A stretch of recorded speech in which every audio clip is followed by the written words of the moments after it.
గురుదేవో మహేశ్వర గురు సాక్షాత్ పరబ్రహ్మ తస్మై శ్రీ గురవే నమః.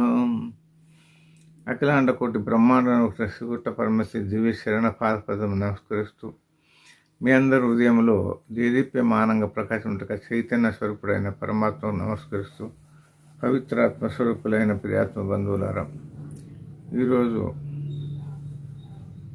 మొదటి అధ్యాయం ప్రారంభం. దాన్నే విషాద యోగం. విషాదం అంటే దుఃఖము, ఇబ్బందులు, కష్టం, ఇవన్నీ మన కష్టం. కాబట్టి ఇబ్బందులు దేని వలన కలుగుతున్నాయి? ఏదో ఒక సమస్యలు మనకు ఎదురు తిరిగితే దానిపైన ఈ సమస్య ఏంటంటే యుద్ధంలో ఇరు పక్షాలపైన నీది నాదనంటక పోరాటం. దాన్ని జయించాలంటే యుద్ధంలో గెలుపు పొందాలి. మరి గెలుపు ఓటములు సహజమే, కానీ ఇక్కడ ఏంది, గెలుపులో మరణిస్తారు. అయితే మరణించినప్పుడు ఇక్కడ చచ్చిన తర్వాత పిండోత్పత్తి క్రియ చేసేవారు ఎవరు? యుక్త వయసులో మరణిస్తే స్త్రీ ఏదైనా పొరపాటు చేసిందనుకో వర్ణ సంకరం జరుగుతుంది. దానివలన పిండోత్పత్తి క్రియలను చేయాలంటే కష్టం. ఇదంతా నేను చెప్తాను. దానివలన పిండోత్పత్తి క్రియకపోతే నరకంలో అనేక బాధపడతారు.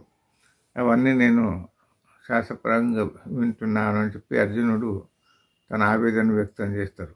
దాంట్లో కృష్ణ పరమేశ్వర లోకైకనాథ శ్రీ జగన్నివాస జగదాశ్రయ కృష్ణ దండం పెడుతూ, నాకు కాస్త రథాన్ని ఆపవయ్యా, యుద్ధం చేయాలని యుద్ధం తీసుకొచ్చాను, కానీ నేను ఎవరితో యుద్ధం చేయాలి అంటే అప్పుడు భగవంతుడు 32వ శ్లోకంలో అప్పుడు ఆపి, నకాంక్షే విజయం కృష్ణ నచ రాజ్యం సుఖాని చ కిం నో రాజ్యేన గోవింద కిం భోగై జీవితేనవ.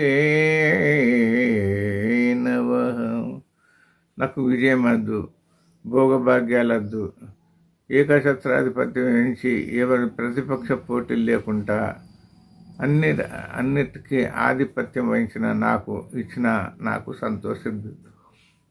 నాకు ఈ బంధువులు, మిత్రులు, కలత్రాలు, మనమలు, మేనమామలు అందరూ కూడా మామకాహ, నా వాళ్ళు అని చెప్పి అన్నారు. అంటే ప్రపంచంలో పంచభూతాలతో నిర్మాణ వస్తు సముదాయం అంతా అనుభవించాలని చెప్పి కోరిన వారు అందరూ మన వాళ్ళు కదా అని చెప్పి ఆయన మమకారమితం అంటే నాది నీది, ఇది రెండు విషయాలు చెప్పిండు. అయితే కృష్ణుడు ఏంటంటే, నా లోపల ఉన్నట్టు ఒక వస్తువు, సైన్యము, బలము అంత నా సైన్యంలో ఉన్నట్టు ఒక భాగం నేను కొన్ని కాకిన ఉంటుగా ఉంటా, ఊరికే నేను సహాయం చేస్తా, సలహా ఇస్తా, యుద్ధంలో నాకు అవసరం లేదు. అయితే మీరిద్దరూ నాకు కావలసిన వారు కాబట్టి, దుర్యోధనుడు, నువ్వు అన్నల అధికారం చచ్చిన అర్జును, నీవు ఇద్దరు నాకు సమానమే. కానీ మొట్టమొదటి నేను పండుకున్నప్పుడు నా పాదస్పర్శ చేసిన యోగమాయలు ఉన్నటువంటి వాడు మొట్టమొదలు కాళ్ళ దిక్కున్నటువంటి వ్యక్తి ఎవరు కనబడ్డాడు? అర్జునుడు. ఈయన ఎంతోసేపు వచ్చి కూర్చున్నాడు దుర్యోధనుడు, ఈయన ఎన్నుకున్నాను. కాబట్టి మొట్టమొదటి నేను చూసిన కాబట్టి ఆయన అడిగినటువంటి కోరికలు.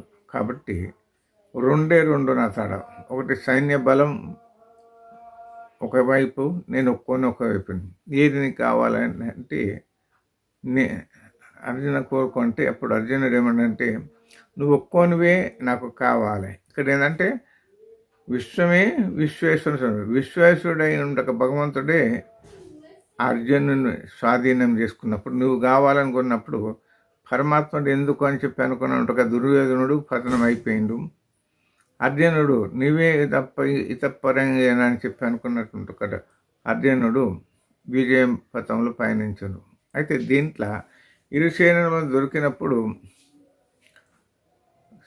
ఇక్కడ ఎవరు చేస్తారో ఎవరు బతకదో తెలియదు. ఇదంతా జరిగిన తర్వాత నేను ఇంత చెప్పినా బాధపడుతున్నా నాకు నువ్వు నవ్వుతూ పోతున్నావు నానేమో ఈ భవసాగరంలో చిక్కుకొని నేను బాధపడుతున్న ఇవన్నీ సమస్యలతో నాకు ఏది శ్రేయస్కరమో నాకు తెలుస్తలేదు. ఓ కృష్ణ వాసుదేవ శిష్యంతే మం షాదిమాం త్వం ప్రసన్నం. నిన్ను శిష్యుణ్ణి శాసించు, ఆజ్ఞాపించు. ఏది చేయాలి? నీట మురిగిన భారం నీదే భారం. కాబట్టి నిన్ను నమ్ముకున్నా, కాబట్టి నన్ను ఏం చేసినా నీకే. కాబట్టి నా ధర్మాలు తెలుసుకోలేని పరిస్థితుల్లో ఉన్నది. కాబట్టి నా మనసు తబ్బిబ్బులై ఏది చేయను తెలుసు అని చెప్పి అప్పుడు గాంధీ వాళ్ళను అంత వదిలేసి మిస్టేక్ కూర్చుండి చెప్తున్నారన్నట్టు ఈ విషయం. కాబట్టి మనం తెలుసుకోవాల్సింది ఏంటంటే ప్రతివానికి ఏదో గత జన్మ పాపపుణ్యాల ప్రభావం వలన కొన్ని సమస్యలు ఎదురైతాయి. కొన్ని రోగంతో బాధపడతారు, కొన్ని ఉండి లేకుండా బాధపడతారు, కొంత అన్ని విన్నప్పటికైనా మానసిక స్థితిగతి లేకుండా కొంతమంది వికలాంగులై అంగవైకల్యం అట్లా ఏదో ఒకటి శరీరంకు దుఃఖం వస్తుంది. అయితే శరీరము ఆత్మ సుఖ దుఃఖాలు తెలుసుకున్నారు కాబట్టి ఆత్మ సత్యమైంది. అనాత్మ అంటే దేహం సత్యం కాదు. అయితే ఇక్కడ బ్రహ్మ సత్యం, జగన్మిథ్య. పరబ్రహ్మనే సత్యం, దేహం మిథ్య అంటే లేని దాని ఉన్న దానికి భ్రమించుతున్నాం. ఈ రెండు విషయాలు మనం తెలుసుకోనికే గీత పుట్టింది. ప్రతిమానం అంటే సంపదలు చూస్తుండు, కానీ నేను సచ్చిన తర్వాత ఎక్కడ పోతానో ఎవడు ఆలోచిస్తలేడు.